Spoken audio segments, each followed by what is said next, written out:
आज जो हिंदू नहीं दिखाई देता वो मुसलमानों के कारण नहीं, वो बौद्धों के कारण। तो ये बहुत बड़ा खतरा हमारे देश में चल रहा है अम्बेडकरवाद के नाम पर। तो ये खतरा है। 90 साल के बाद याद आ रहा कि अम्बेडकरवादी खतरा है। अम्बेडकरवादी खतरा क्यों है? क्योंकि उन्हें पता चल गया है कि मुसलमान तो कोई बनने वाला नहीं है, ईसाई कोई बनने वाला नहीं है, सिख कोई बनने वाला नहीं। देश में जो सबसे बड़ी संख्या शेड्यूल कास्ट की, ओबीसी की या आदिवासियों की जो बड़ी संख्या है, वो बड़ी संख्या अब अंबेडकर जी से प्रेरित होकर वो बुद्धिस्ट हो रही है। वो अंबेडकर जी को अपना मसीहा मान रही है। वो कह रहे कि इस देश में ना तो ईश्वर ने दिया है, ना परमात्मा ने दिया है, ना अल्लाह ने दिया है, ना पैगंबर ने दिया है।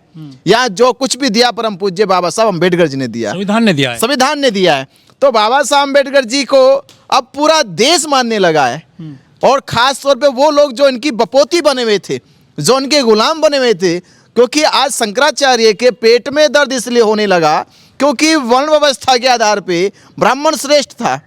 तो आज वो जो श्रेष्ठ बैठा था ऊंची पदवी पे, जो अपने पैरों के नीचे सभी शूद्रों को रखता था, जो शूद्रों से दंडवत कराता था, आज वो शूद्र कुर्सी पे बैठ गई जाके संविधान के दम पर। वो संविधान के दम पे कुर्सी पे जाके बैठ गए, डीएम बन गए, आप मिनिस्टर बन गए, वो चीफ मिनिस्टर बन गए, और मोदी जैसा ओबीसी का आदमी प्रधानमंत्री बन गया। इसलिए शंकराचार्य को पेट में दर्द होने लगा है। आदिवासी महिला राष्ट्रपति है। आदिवासी महिला राष्ट्रपति है। इसलिए वो कह रहा है कि अम्बेडकरवादी खतरा है हिंदू धर्म के लिए। क्योंकि हिंदू धर्म का मतलब ये नहीं, हिंदू की जो वर्ण व्यवस्था है उसका इशारा क्या है कि हिंदू धर्म की जो वर्ण व्यवस्था है उस वर्ण व्यवस्था को खतरा है। अब मतलब चोट करता है अम्बेडकर, चोट कर रहा है कि जो चौथा वर्ण शूद्र था, जो तीनों वर्णों की सेवा करता था, जो तीनों वर्णों की गुलामी करता था, आज वो चौथा वर्ग जो है देश का पे राज कर रहा है। वो देश की सर्वोच्च गद्दी पे बैठा हुआ है। राष्ट्रपति शूद्र है, प्रधानमंत्री शूद्र है, देश के 70% राज्यों में शूद्र जो है चीफ मिनिस्टर है, देश के 75% प्रशासनिक बड़े पदों पर शूद्र है। इसलिए शंकराचार्य को दर्द हुआ और कहने लगा कि अम्बेडकरवादी हिंदू धर्म के लिए खतरा है। नमस्कार, मैं ओमदेव। आज हम हैं दिल्ली में, हमारे साथ हैं भंते विनाचार्य जी। विनाचार्य जी शंकराचार्य हैं एक, और मुक्तेश्वर आनंद। उन्होंने बयान दिया है कि हिंदुओं के लिए खतरा ना मुसलमान है ना सिख हैं, खतरा है तो अम्बेडकरवादी हैं। उनके इस बयान को आप किस तरह देखते हैं सर? तो अम्बेडकरवादी खतरा है तो फिर देश छोड़ के चले जाए भाई। जहाँ खतरा हो तो खतरे से बाहर होना चाहिए हमें, या फिर अम्बेडकरवादी हो जाए। कम से कम ये तो कह सकोगे कि अम्बेडकरवादी बहुत ताकतवर है, जिससे हिंदुओं को भी डर लगता है, शंकराचार्य को भी डर लगता है। देश के तमाम वो धर्म के ठेकेदारों को डर लगने लगा है जो कभी कहा करते थे कि हिंदुओं बगैर देश में कोई भी मुसलमानों से लड़ नहीं सकता, ईसाइयों से लड़ नहीं सकता। पर आज ऐसी स्थिति बन गई है कि आज खुद शंकराचार्य को कहना पड़ा कि मुसलमानों से खतरा नहीं है, मुसलमानों से खतरा नहीं है।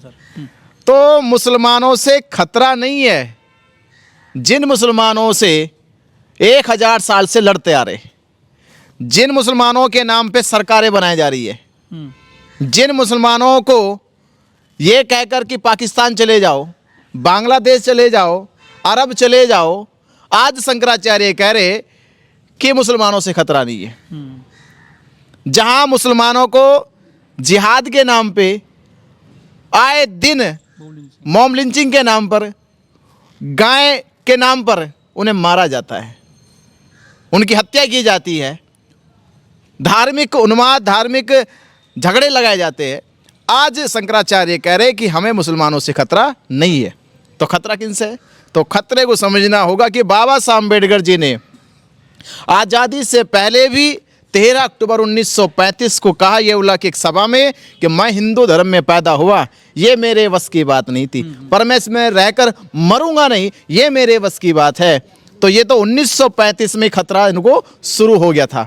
और एक चीज़ का ये आज खतरा अम्बेडकरवादी आज से 4 महीने पहले कह रहा यादवों को कथावाचक नहीं होना चाहिए। इसलिए खतरा है क्योंकि जो यादव इनकी नज़रों में अहीर या गवाला हुआ करते थे, जो केवल चरवाह हुआ करते थे, चरवाहा हुआ करते थे कि केवल ये गाय भैंस चराए, उनका पालन पोषण करे और दूध निकाले और दही इनको खिलाए। आज वो अहीर चीफ मिनिस्टर बनना है, आज वो अहीर आज अधिकारी बनना है। तो आज वही अहीर जब कथा करने गया तो इसी शंकराचार्य ने कहा कि यादवों को, अहीरों को कथाएं नहीं करनी चाहिए। उससे 6 महीने पहले जब इनसे पूछा गया क्या कोई शूद्र शंकराचार्य हो सकता है, तो इसने कहा नहीं हो सकता, क्योंकि शूद्रों का द्विज संस्कार नहीं होता।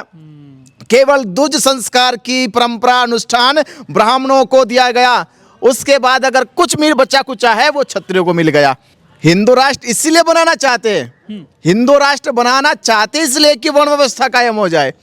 पर इस देश में हिंदू राष्ट्र को तो तभी खत्म कर दिया गया जब बाबा साहब अम्बेडकर जी ने 14 अक्टूबर 1956 को देश के 7 लाख लोगों से ज्यादा धर्म की दीक्षा ली थी। उस दिन हिंदू धर्म खत्म हो गया था। आज तो केवल ये हिंदू धर्म के मुर्दे को लेकर ढो रहे हैं, केवल जलाना बाकी है।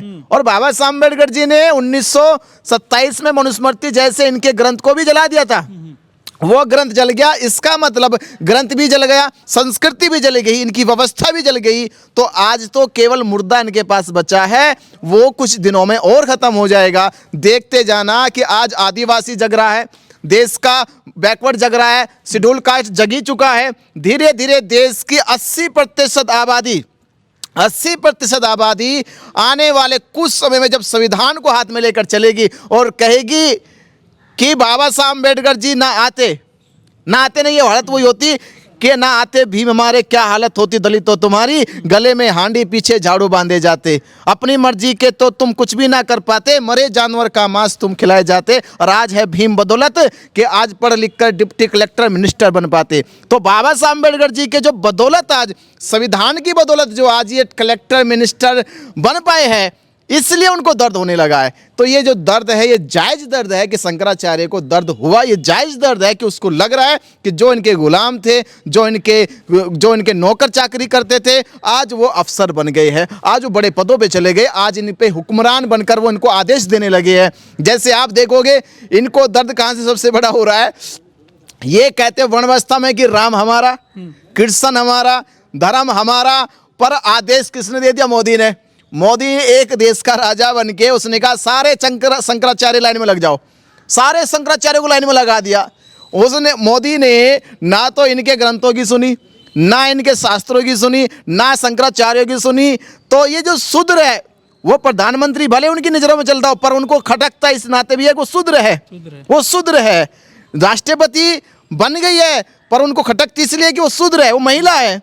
तो वो इनके अंदर की जो पीड़ा वो बाहर निकल रही है। तो क्या यही वजह है कि सीजाई साहब पर जूता फेंका था सनातनी ने, राकेश किशोर ने? हाँ, ये बिल्कुल, ये सीजाई साहब के साथ जो ये क्रूरता हुई वो इसीलिए हुई कि एक उच्च कोटि का, यानी जो सर्वोच्च पद है हमारे यहाँ न्यायपालिका का, सीजाई जो होते हैं, जो देश के प्रधानमंत्री का भी, जो देश के तमाम सभी एजेंसियों का न्याय करते हैं, देश के सर्वोच्च न्यायपालिका में बैठने वाले सीजाई के ऊपर जो जूता फेंका गया, वो जूता भी इसी का प्रतीक था कि आज से हजारों वर्ष पहले ब्राह्मण न्याय करता था, आज से हजारों साल पहले केवल क्षत्रिय न्याय करता था। आज एक शूद्र, एक शेड्यूल कास्ट से आने वाला आदमी सर्वोच्च न्यायपालिका में बैठकर वो न्याय कर रहा है, इसलिए उनको वो बातें हजम नहीं हो रही, इसलिए वो विकृत हुआ।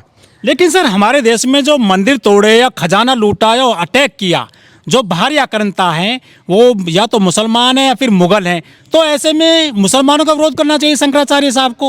वो तो अम्बेडकरवादियों के पीछे पड़ गए हैं, ऐसा क्यों? वो मैं ये कह रहा ना कि उनको लगा कि जैसे आप जानते ना कि हिंदू मुस्लिम सिख ईसाई आपस में है भाई भाई, ये कहीं ना कहीं उनको लगता है कि वो खतरा नहीं है, हिंदू मुस्लिम सिख ईसाई आपस में भाई भाई। तो उसमें कॉमन कौन से भाई भाई है कि मुसलमान भी कहीं ना कहीं अंधविश्वास और एक ईश्वर से जुड़ा हुआ है, ईसाई भी अंधविश्वास एक ईश्वर से जुड़ा हुआ है, सिख भी एक अंधविश्वास ईश्वर से जुड़ा हुआ है, और हिंदू भी जुड़ा हुआ है। इनमें एक चीज तो कॉमन है कि वो एक ईश्वर को मानते, एक परमात्मा को मानते, एक गॉड को मानते हैं। पर ये जो अम्बेडकरवादी बुद्धिस्ट है, ये चारों में किसी में नहीं जुड़ता है। इसलिए शंकराचार्य की बड़ी रिसर्च है, वो कहने लगा कि हमारा जो जो मोनोपोली चल रही थी, उस मोनोपोली में ना तो वो आदमी मुसलमान बन रहा है, ना वो आदमी जाके सिख बन रहा है। इसलिए वो मुसलमानों को कह रहे मुसलमानों से खतरा नहीं है, क्योंकि मुसलमानों ने जो 12वीं ईस्वी में, 1200 ईस्वी में, 1300 ईस्वी में, 1100 ईस्वी में जो जबरन इनको मुसलमान बनाया, वो आज जबरन मुसलमान तो नहीं बना रहा। पर आज वो समाज जो बुद्ध से प्रेरित हो रहा है, जो समाज अंबेडकरवाद से प्रेरित हो रहा है, जो समाज संविधान से प्रेरित हो रहा है, वो समाज अंबेडकर जी के पीछे चल रहा है। लेकिन सर 75 साल हुए हैं, अभी तो केवल संविधान को लागू हुए, ये अभी से खतरा मान रहे हैं बाबा साहब को, अंबेडकरवादियों को। लेकिन यहाँ तो शुरू से जो है हिंदुइज्म रहा है, या 700 साल मुसलमान राज कर गए, 200 साल अंग्रेज राज कर गए, उनके लिए कभी उन्होंने खतरा नहीं बताया। सिर्फ अंबेडकरवादी से डरने लगे हैं ये जो हिंदुइज्म वाले लोग हैं। ये तो सच्ची बात है कि इनको बताना चाहिए, और मैं कह रहा सबको कहना चाहिए कि अंबेडकरवादी खतरा हिंदू धर्म के लिए, सबको कहना चाहिए। आदि शंकराचार्य भी कहे, इनके सारे महामंडलेश्वर भी कहे, कथावाचक भी कहे, सबको कहना चाहिए कि अंबेडकरवाद खतरा है। कम से कम देश की आंखें खुलेगी कि अंबेडकरवाद क्यों खतरा है। तो जब पूछेंगे लोग इनसे क्यों खतरा है, तो इनको बताना पड़ेगा। इसीलिए बदलना चाहते हैं संविधान को ये लोग, इसीलिए बदलना चाहते, तो इनको फिर बताना पड़ेगा कि अंबेडकरवाद से क्यों खतरा है। तो जब ये बताएगा कि अंबेडकरवाद से क्यों खतरा है, तो कहेंगे कि अंबेडकरवाद में पाखंड नहीं है, अंधविश्वास नहीं है, भेदभाव नहीं है, जाति का भेद नहीं है, नस्ल का भेद नहीं है, क्षेत्र का भेद नहीं है, अमीर गरीब का भेद नहीं है, वर्ण व्यवस्था का भेद नहीं है, शास्त्रों का भेद नहीं है। यहाँ जो उच्च कोटि का पढ़ा लिखा होगा, जो काबिल होगा, जो नैतिकवान होगा, जो प्रज्ञावान होगा, जो श्रेष्ठ होगा, वो श्रेष्ठ माना जाएगा। वो किसी भी जाति से हो, किसी भी धर्म से हो, किसी भी कुल से हो। जैसे एपीजे अब्दुल कलाम मुसलमान होने के बाद भी देश के सर्वोच्च गद्दी राष्ट्रपति के पद पर बैठे थे। आज एक महिला जो उसी धर्म के अनुसार जो पैरों की जूती समझी जाती थी, जहां महिला को धर्म और संस्कार संस्कृति से कोसों दूर रखा जाता था, आज एक महिला देश के सर्वोच्च पद राष्ट्रपति पद के गद्दी पर बैठी विराजमान है। तो इनको पेट में दर्द इसलिए हो रहा है क्योंकि इनको लगने लगा कि अंबेडकरवाद ने सबके अंदर ज्वाला पैदा कर दी है, सबके अंदर जागरूकता पैदा कर दी है, सबके अंदर सोच पैदा कर दी है कि समानता से जियो, भाईचारे से जियो, बराबरी से जियो और अपने हक अधिकार को लड़कर लेते रहो। ये बात होने के कारण इनको ये तकलीफ होने लगी। मुझे लग रहा है वो मनुस्मृति दहन दिवस इनकी आंखों में, इनके दिमाग में खटक रहा है वो कि बाबा साहब अम्बेडकर ने कैसे चौराहे पर एक एक पन्ने को जलवाया था। और ये तो खास बहुत बड़ी बात है जब ब्राह्मण ही कहने लगे कि बाबा साहब अम्बेडकर जी ने तो लोगों को बताया था कि ये मनुस्मृति में लिखा है, ये श्लोक में, ये श्लोक में, ये श्लोक में, ये। तो ब्राह्मणों को जिनको सद्बुद्धि मिली, जिनको ज्ञान हुआ, जिनको लगा कि हाँ बात सही है, उन्होंने खुद मनुस्मृति को उठा के जला दिया था। तो वही तारीख आने वाली है और हो सकता है देश में बड़े पैमाने पे इस बार फिर से इस क्रूरतावादी, असमानतावादी, भेदभाववादी और असंवैधानिक तौर पे जो आज भी इन लोगों के द्वारा बोला जा रहा है, ऐसे कृत्य करने वाले संविधान को यानी मनुस्मृति को, मुझे लगता है 25 दिसंबर 1927 में बाबा साहब अम्बेडकर ने जलाने का प्रयास जलाया, आज फिर से लगातार दोहराई जा रही है और आने वाले 25 दिसंबर को फिर से ये हो सकता है बड़े पैमाने पर देश भर में मनुस्मृति का दहन किया जाएगा।